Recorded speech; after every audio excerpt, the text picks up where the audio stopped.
Hello guys, samahan niyo po kaming i-tour ko kayo sa 8.5 bedroom ng aking anak. Ito ay old na kitchen namin, ni-convert namin guys sa kanyang bedroom. So ayan, sa kanyang bedroom may malaki siyang windows. Ayan, ang sa pagdungaw nyo, ito po makikita nyo. Nilagyan ko siya ng hanging plants, aloe vera nilagay ko. Wala kayong gaano makikita guys kasi gabi ngayon.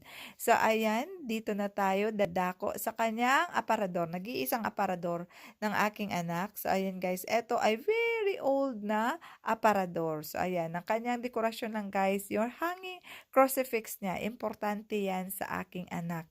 Yung kanyang religious na mga gamit. So, nakikita nyo guys, ang decor ng ang kanyang bed, ng kanyang aparador. So, ayan guys, syempre, merong 6 pot slides ang kanyang bedroom, pero hindi naman niya yan kailangan. So, most of the time, ang ginagamit niya ay ang kanyang lampshade.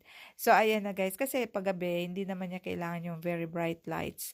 So, eto, ang kanyang table ay bistro table, yung old na mga datihang mga table ng restaurants. Ayan.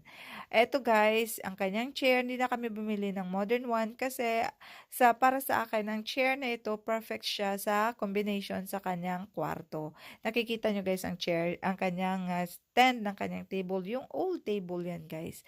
Pinag-keep namin yung mga old na mga decors kasi mas maganda yung old decors para sa akin guys kaysa sa mga modern ones ngayon. Depende, may mix na lang. So ayan guys, ang loob ng kanyang aparador, syempre yung mga personal ay stuff ng aking anak. Kailangan walang gaanong mga gamit kasi para magkakasya yung kanyang importanteng gamit na ginagamit niya pang-araw-araw. So, ayan. Ganyan lang guys. Minimal na mga dekorasyon, mga gamit lang ang aking mga anak.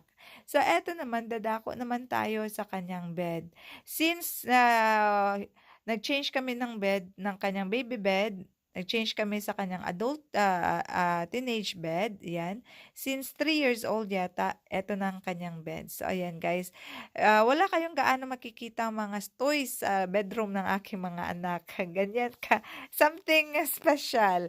Ang kanyang toys niya lang makikita ninyo ay ang kanyang mga stuffed toys na cuddly toys niya na tinatabi niya paggabi. So, ayan na guys. Eto ang kanyang corner, yung kanyang prayers corner. So, ayan na guys. Very simple lang, pero mas para sa akin, mas gusto ko itong yung mga simple na mga dekorasyon, walang gaano mga abubot para kahit maliit lang, relaxing. Eto nga pala, meron siyang maliit na built-in cabinets. Ayan, pinaglalagay niya dyan ang bola niya at saka mga dumbbells niya. Kasi alam mo na, adolescent age na gusto na niyang mag-form ang kanyang mga muscles. So, eto guys, ang makikita mo, pag enter mo sa kanyang bedroom, ganyan nakaaliwalas. Kahit maliit lang guys, 8.5 square meters lang yan. Pero parang malaki na kasi walang gaanong abubot. Meron pala siyang guys, shelves. Etong lalagyan niya ng kanyang school supplies, books, ganyan. So, ganyan na guys. Ganyan ka minimal at napakasimple ang bedroom ng aking anak.